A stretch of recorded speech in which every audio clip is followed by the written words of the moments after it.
नमस्कार, news point लेकर हाजिर हूं मैं राजीव। दोस्तों, विपक्ष ने यानी इंडिया गठबंधन ने आज ऐसी गुगली फेंकी है कि बीजेपी या कहें तो पूरा का पूरा एनडीए चारों खाने चित्त हो सकती है। और उपराष्ट्रपति चुनाव के लिए दरअसल विपक्ष ने अपने उम्मीदवार के नाम का ऐलान कर दिया है। कांग्रेस अध्यक्ष मल्लिकार्जुन खड़गे ने आज सारे विपक्षी दलों के नेताओं की मौजूदगी में घोषणा की कि सुप्रीम कोर्ट के पूर्व न्यायाधीश बी सुदर्शन रेड्डी उपराष्ट्रपति चुनाव के लिए विपक्षी दलों के संयुक्त उम्मीदवार हैं। आपको बता दूं कि सुदर्शन रेड्डी जो हैं वो सुप्रीम कोर्ट के पूर्व न्यायाधीश और गोवा के पहले लोकायुक्त रहे हैं और उनकी राजनीतिक पृष्ठभूमि नहीं है, राजनीति में वो कभी नहीं रहे, लेकिन अब वो उपराष्ट्रपति, आप तस्वीर देख रहे हैं, अब उपराष्ट्रपति पद के विपक्ष के ये उम्मीदवार हैं। एनडीए ने तो महाराष्ट्र के राज्यपाल और पूर्व सांसद सीपी राधाकृष्णन को उम्मीदवार बनाया है। मोदी ने विपक्ष से अपील भी की थी कि वो राधाकृष्णन को समर्थन दें, लेकिन विपक्ष ने अब उपराष्ट्रपति चुनाव को भी विचारधारा से जोड़कर बता दिया है कि अब मोदी की मनमानी नहीं चलेगी। राधाकृष्णन का नाम तय करने के बाद मोदी ने समर्थन मांगा, यह आप जानते हैं। और जबकि राधाकृष्णन का जब नाम नरेंद्र मोदी या वो पूरा का पूरा कुनबा, एनडीए का कुनबा अगर नाम तय कर रहा था तो उस वक्त विपक्ष से बात क्यों नहीं की गई, ये बात विपक्षी दल के नेता कह रहे हैं।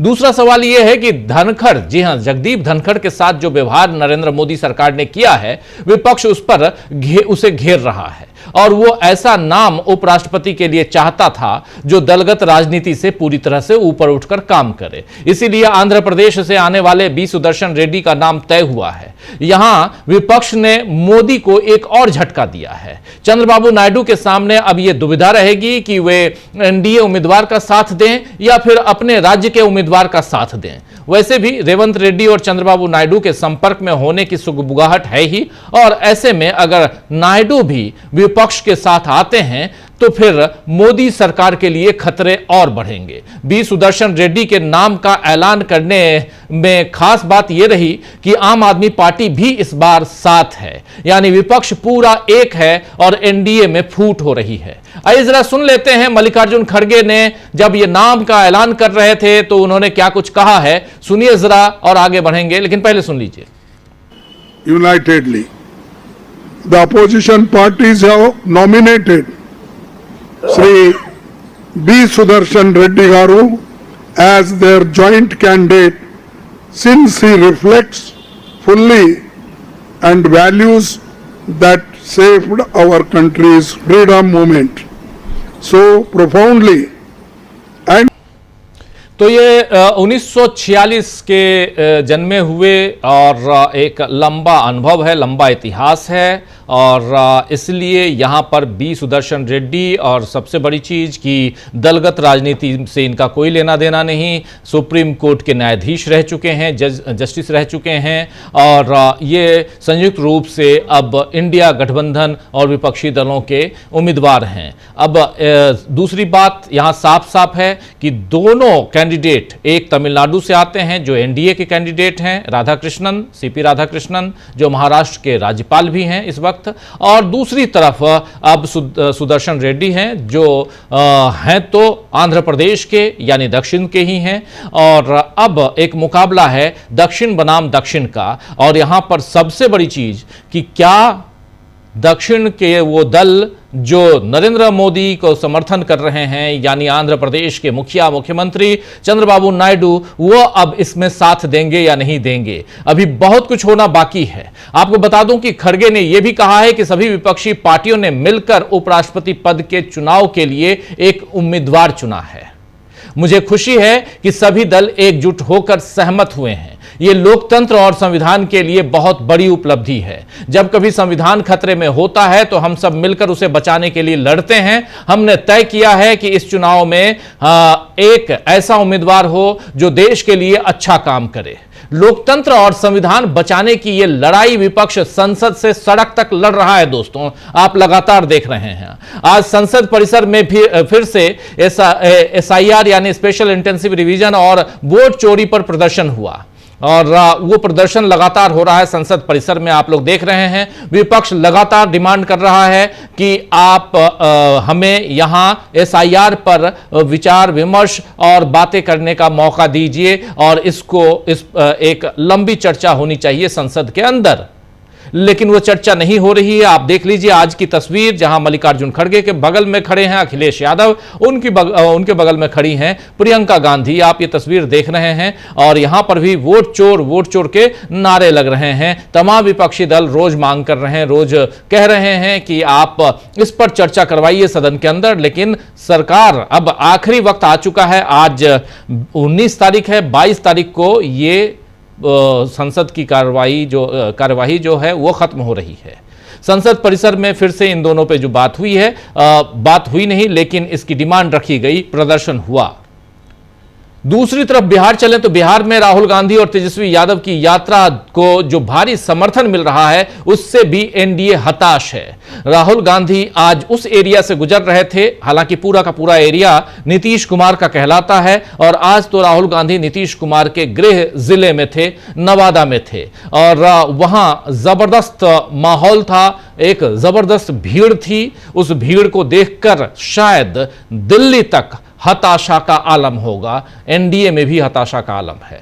राहुल गांधी और तेजस्वी यादव के साथ दीपांकर भट्टाचार्य जो माले के यानी सीपीआई माले मार्क्सवादी लेनिनवादी के मुखिया हैं, दीपांकर भट्टाचार्य वो, और उनके अलावा विकासशील इंसान पार्टी के मुखिया मुकेश सहनी, ये चारों नेता लगातार उनके साथ साथ रह रहे हैं और इससे महागठबंधन की मजबूती भी दिख रही है। आज नवादा में राहुल गांधी ने मोदी सरकार को फिर चेताया है कि वोट चोरी हम होने नहीं देंगे। आइए जरा सुन लीजिए राहुल गांधी को नवादा में। जनता को बताओ आपके साथ क्या हुआ। मेरा नाम वोटर लिस्ट में काट दिया गया है और मैं अगला लोकसभा में भी वोट दिया हूं और पोलिंग एजेंट रहा हूं। बोलो बोलो बोलो। तो मैं लोकसभा में पोलिंग एजेंट भी था और मेरा नाम सुबोध कुमार, पिता से स्वर्गीय श्यामली सिंह हुआ। मैं महरत ग्राम का निवासी हूँ, खेती करता हूँ। ऐसे बिहार में लाखों लोग हैं जिन्होंने वोट दिया, वोटर लिस्ट में नाम था और उनका नाम वोटर लिस्ट से काट दिया गया। भाई और बहनों, इलेक्शन कमीशन और बीजेपी के बीच में पार्टनरशिप चल रही है। ये मिलकर वोट चोरी कर रहे हैं। इस बात से आप सहमत हैं? बिहार इस बात से सहमत है? ये आपका अधिकार है, संविधान आपको ये देता है, इसके लिए आप लड़े हो, आप मेहनत करते हो और ये नरेंद्र मोदी, अमित शाह और इलेक्शन कमिश्नर मिलकर आपसे छीन रहे हैं। और मैं तेजस्वी और यहां जो बाकी नेता खड़े हैं, हम उनसे कहना चाहते हैं कि हम आपको बिहार का एक वोट नहीं चोरी करने देंगे, एक वोट नहीं चोरी करने देंगे। तो यहां आप देख रहे थे, हर ऐसी सभाओं में राहुल गांधी कुछ न कुछ ऐसे प्रमाण लेकर आ रहे हैं जिससे यहां चुनाव आयोग के ऊपर जो है वो परेशानियां बढ़ती हुई दिखाई दे रही हैं। और आपने देख लिया कि चुनाव आयुक्त, मुख्य चुनाव आयुक्त ज्ञानेश कुमार ने जो प्रेस कॉन्फ्रेंस की, उसके बाद से ज्ञानेश कुमार को लेकर कितनी सारी बातें होने लगी और अब तो विपक्ष ज्ञानेश कुमार के लिए इंपीचमेंट की बात कर रहा है, यानी महाभियोग, और उसके लिए भी अंदर खाने तैयारियां चल रही हैं कि कब और कैसे इनको हटाना है इनकी कुर्सी से। उसके लिए एक सही समय और सही दिशा निर्देश का इंतजार कर रहे हैं तमाम विपक्षी नेता। लेकिन आज विपक्ष जो बात कर रहा है वो आप देख रहे हैं। उधर बिहार में जो कुछ हो रहा है, राहुल गांधी लगातार पोल खोल रहे हैं चुनाव आयोग की और पोल खोल रहे हैं नरेंद्र मोदी, अमित शाह का जिक्र करते हुए केंद्र की सरकार की। इसी बीच इधर तेजस्वी यादव ने तो आज सबके सामने राहुल गांधी को प्रधानमंत्री बनाने की खुली घोषणा कर दी। आइए जरा सुन लीजिए तेजस्वी यादव को। इस बार बिहार में एनडीए को खार फेंकेंगे और अगले बार जब भी लोकसभा चुनाव होगा तो राहुल गांधी जी को प्रधानमंत्री हम लोग तो जब भी चुनाव होगा राहुल गांधी को प्रधानमंत्री हम लोग बनाएंगे और इधर बिहार में एनडीए की सरकार को उखाड़ फेंकेंगे, ये कह रहे हैं यहां तेजस्वी यादव। बिहार से लेकर दिल्ली तक की ये चुनावी और सियासी हलचल दिखा रही है दोस्तों कि मौसम बहुत तेजी से बदल रहा है। मौसम मानसून का है, मानसून अपने बिल्कुल उतार पे है, यानी खत्म होने पे है। सावन का महीना बीत चुका है और भादो का महीना आ चुका है, लेकिन यहां मौसम जैसे जैसे बदल रहा है, क्या वैसे वैसे सरकार के बदलने का समय भी जल्दी आ रहा है। मोदी सरकार को शायद खुद ही यकीन नहीं है कि उसका कार्यकाल पूरा होगा या नहीं होगा, क्योंकि विरोध तो तेज हो ही रहा है, संविधान बचाने की पोल भी खुल रही है। इन तमाम मसलों पे हम चर्चा करेंगे, लेकिन अभी से थोड़ी देर पहले जब राहुल गांधी ने आज अपनी सभा का समापन किया है, तो उन्होंने समापन भाषण में भी, बहुत छोटा भाषण देते हैं राहुल गांधी जब ऐसी नुक्कड़ सभाओं को करते हैं अपनी यात्रा के दौरान, बहुत लंबी बातें, लंबा लंबा भाषण नहीं देते हैं। 5 से 7 मिनट का भाषण उनका होता है, लेकिन बहुत इंपॉर्टेंट, बहुत महत्वपूर्ण होता है। आखिरी में जब अभी से थोड़ी देर पहले जब समाप्त कर रहे थे राहुल गांधी इस आज की यात्रा को, तो क्या कुछ कहा है जरा सुन लीजिए। बिहार में और हिंदुस्तान में बेरोजगारी, बिहार में देखो सिर हिला रहे हो, बिहार में देश से सबसे ज्यादा बेरोजगारी है।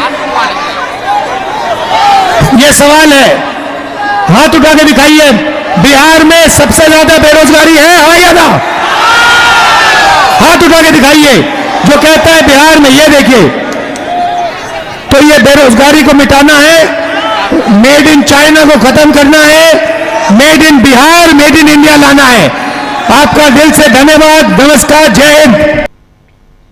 देख लिया आपने, दिल से धन्यवाद, नमस्कार, जय हिंद। और Bihar made in Bihar, made in China को मिटाना है, मेड इन इंडिया लाना है। और ये बातें वहां और भी जरूरी हो जाती हैं, मौजूद हो जाती हैं जब प्रधानमंत्री नरेंद्र मोदी इधर लाल किले की प्राचीर से स्वदेशी की बात करते हैं कि स्वदेशी अपनाएं, स्वदेशी, लेकिन स्वदेशी खुद अपनाते हैं क्या नरेंद्र मोदी? ये भी बड़ा सवाल है। तो इंडिया ने एक तरफ नायडू और मोदी को, यानी चंद्रबाबू नायडू को और नरेंद्र मोदी को कैसे इंडिया गठबंधन ने फंसा दिया है, इसकी चर्चा करेंगे। और चर्चा करेंगे कि कुछ बड़ा करने वाले हैं राहुल और तेजस्वी यादव। क्या बड़ा धमाका करने वाले हैं राहुल गांधी और तेजस्वी यादव, ये भी बताएंगे आपको।